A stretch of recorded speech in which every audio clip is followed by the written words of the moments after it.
Hello fellow Star Wars fans, my name is Staraptor. Welcome to the channel. This is my spoiler-free review for Star Wars Outlaws, the first open world Star Wars single player game. Yes, notice I say single player because we do have an open world Star Wars game called The Old Republic, which I very much love and cherish. That game is a massively multiplayer online role-playing game though.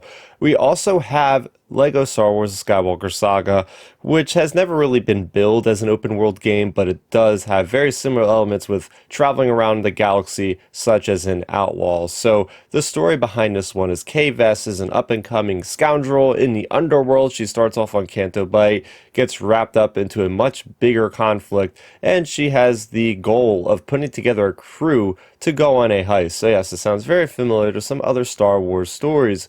But the nuts and bolts of this game are it is a third-person action-adventure game where you're going to be doing a lot of stealth, walking around these different syndicate hideouts, getting information, taking people out. The Empire is also involved because this does take place in between The Empire Strikes Back and Return of the Jedi. So there's a lot of gunslinging going on. There's a lot of space combat going on. There's a lot of swoop bike, speeder bike racing and different things going on. So overall, kind of a lot of traversal, jumping, climbing, things of that nature, which you've played Jedi Survivor, Jedi Fallen Order, you're going to feel very at home when it comes to certain amounts of platform and different things like that. Getting into the positives, first thing I want to highlight is the voice acting on the game. We have Humberly Gonzalez, who plays Kay Vess. We also have Jay Rincon, who plays ND5. So both of these characters really stood out to me because they do evoke a lot of emotion, especially with ND5 as a character that is a droid and almost has that Terminator kind of feeling where he is very much like an Arnold Schwarzenegger. He's got a heart of gold even though he's got a body of metal. And of course, Humberly Gonzalez, the key character in this game. You could really see like the emotion, really feel it from this character. So it adds a layer of depth to what is going on all around her as she is clearly in over her head. So first thing I notice is, oh my gosh, the environments in this game are absolutely incredible. The different planets, different biomes. Okay, so you go to Tatooine, you go to Akiva, which is this really temperate jungle planet that we hear about, that is the birthplace of Tem and Wexley, Snap Wexley from The Force Awakens. This is in the Aftermath books. Him and Nora Wexley are there in the books, so we get to actually put a picture to our mind if you had read those books. It's just fantastic. We also go to Kijimi, which is just the snow planet. You know, they didn't go to Hoth, they go into Kijimi from The Rise of Skywalker. Love it. We also go to Tashar, which is a brand new planet created from the ground up for Star Wars Outlaws. So between these four planets plus Canto Bight, which again solidifies and strengthens the sequel trilogy between Canto Bight and Kijimi, really adding a lot to the sequel trilogy, really expanding on the lore of those planets. And, you know, next time you watch those movies, you go, oh, yeah, Kay Vess was trapezing along these terrains trying to go and get her mission done. So pretty cool stuff there. Overall, the game design is fantastic. This is what I always had in my mind when I was thinking of a Star Wars open world game. Getting on your ship, going to orbit, fighting off syndicates getting to you in space, going through an asteroid field, you know, landing or going to hyperspace, landing on another planet, getting onto your speeder bike, going and picking up cargo, then going on your ship and going to another system. Like, this is all stuff that happens without a load screen, and it absolutely blows my mind, especially as you're able to go in orbit of these planets, then able to land on the planets and just go without any loading screens. There's nothing inhibiting where you want to go, what you want to do. And of course, like, there's fast travel, so if you don't feel like going through all those, it's fine. But even without that, it just takes it takes like almost no time. I'm playing this, by the way, on a PC with an NVMe SSD where the game is loaded on. So I am really maximizing performance. But yes, I am grading this all based on my PC. Another highlight for me is the reputation system. We have 4 different factions in the game. You have Crimson Dawn. Yes, they have returned. If you've read the War of the Bounty Hunter comic books, you know that Qi'ra, after the events of The Empire Strikes Back, has restarted the Crimson Dawn. So that's really neat there. But you also have, of course, the Hutt Cartel, as well as the Pike Syndicate that we've seen in the Book of Boba Fett and Solo. Plus, you have the Ashiga clan, which are a bunch of these aliens called Melito, which is one of my favorite bounty hunter characters, is this character of Sarko Plank that Luke Skywalker fights in a novel that came out before The Force Awakens. Yeah, it's a deep cut, but these guys are basically a hive mind. They have a queen living on Kijimi. So basically, you have these four different factions, and you have a terrible standing, you have a bad standing, you have a poor standing, a good standing, and an excellent standing. So when you get to good or excellent with any of these factions, you get special rewards, whether it be gear or other cool things.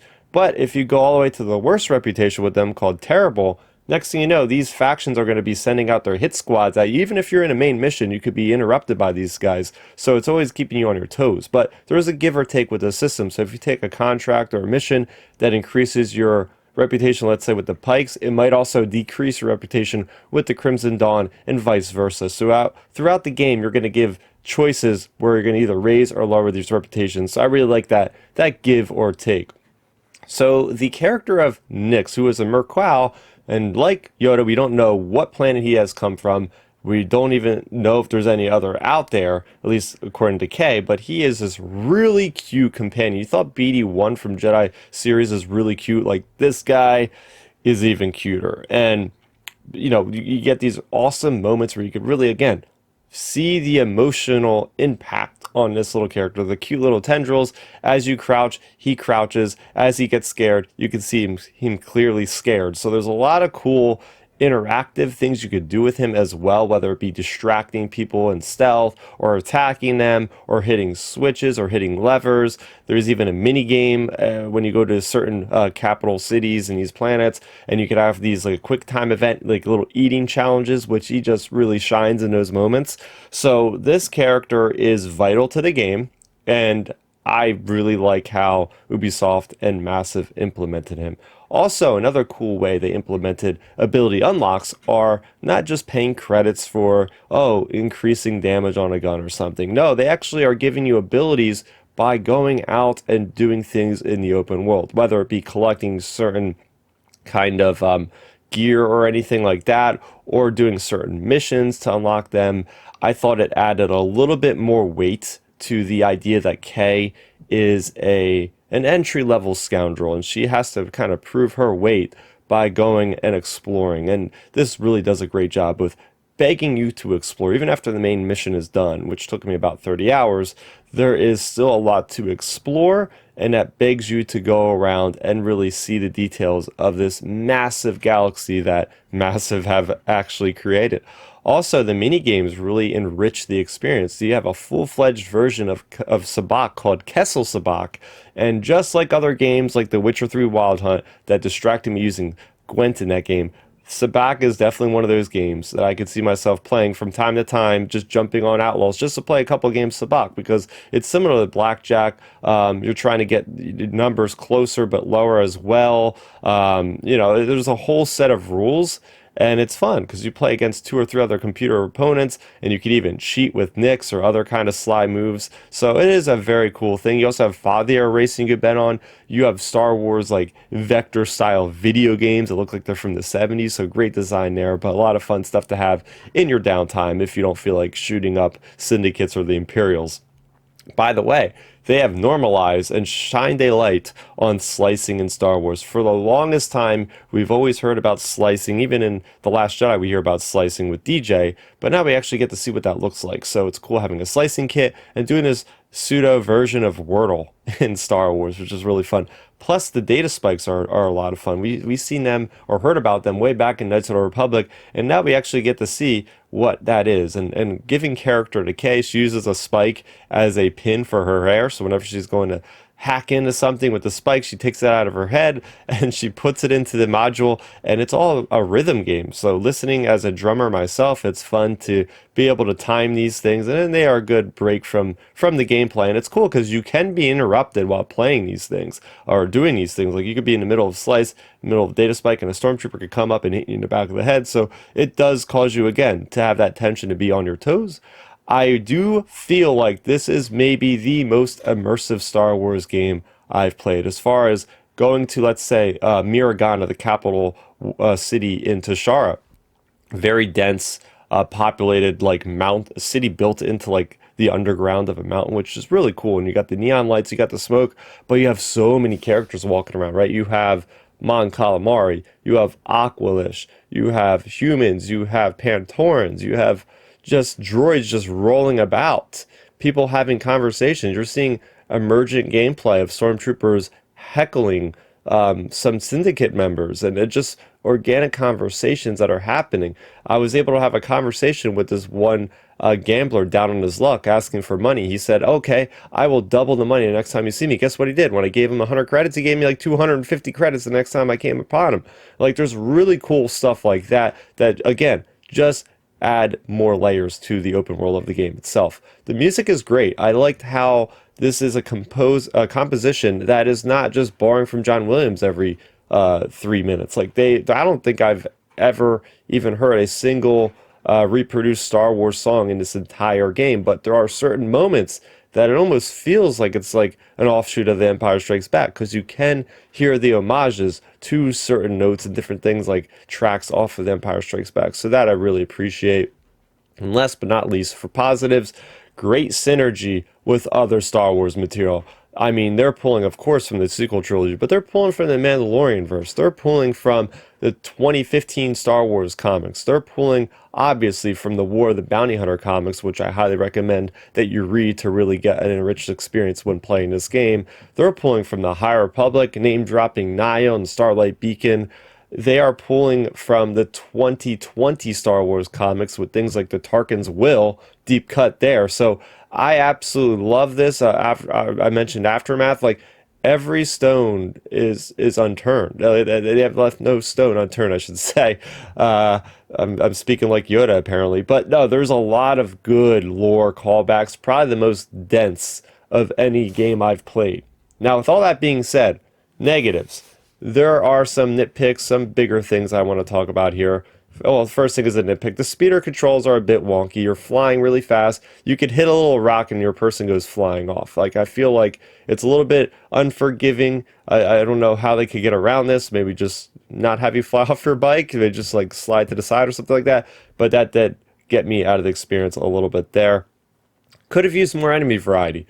I mean, it was basically one kind of droid and like maybe a sniper, a heavy gunner, and a regular trooper, and that was it. There was not any other. At one point, there's these exploding spiders that the Ashiga clan are throwing at you in a campaign mission, but I never seen them outside of the campaign mission. But it just lends itself that like the AI is not the best AI you'll ever come across in a video game. Like when the people jump on you from the hit and run with the speeders from the Pike clan, if you're terrible with them, you can telegraph where they're going. You could just shoot them before they even get off their speeders every time. Like, it's very, very like low AI, I will say, but it's fun. I mean, it's fun blasting stormtroopers. I just wish there was more variety to the mechanics of you actually shooting these guys. I will say the story does feel very redundant, especially as you get into the end game there. I'm like, oh, there's another Star Wars game that was made in the last 7 years that feels very similar to the place we're at now. What's going on? Again, this is very much like a solo game, like a solo Star Wars story. You're putting together a crew, putting together a heist.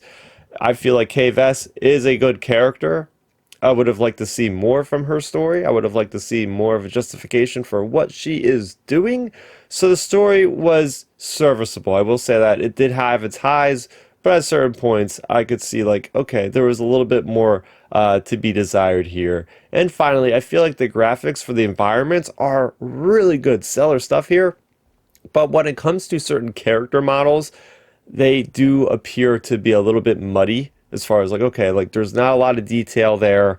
The lip syncing can be a little bit off in certain situations, so that does sort of pull you out of the experience. But I do realize, like, making a game like an open world Star Wars game such as this with no load times, like something's probably got to give for that to happen. So I would imagine that is like the resources put to the character face animations. Now, not all of them are terrible. Some of them are pretty good, but the quality, the consistency of the quality could be improved. And I think if this game was maybe in the cooker for another 6 months, I could see them probably have ironed out a lot of the visual issues, maybe have added another like nuance to the AI of the enemies, maybe space them out a little bit, put a little bit more effort to than just the same kind of guys running at you over and over again. So with all that being said, I'm going to give Star Wars Outlaws a score of a 7 out of 10. This is a good video game, guys. Especially if you're a Star Wars fan, I would recommend this game wholeheartedly because it's going to really dive into a niche of the Star Wars galaxy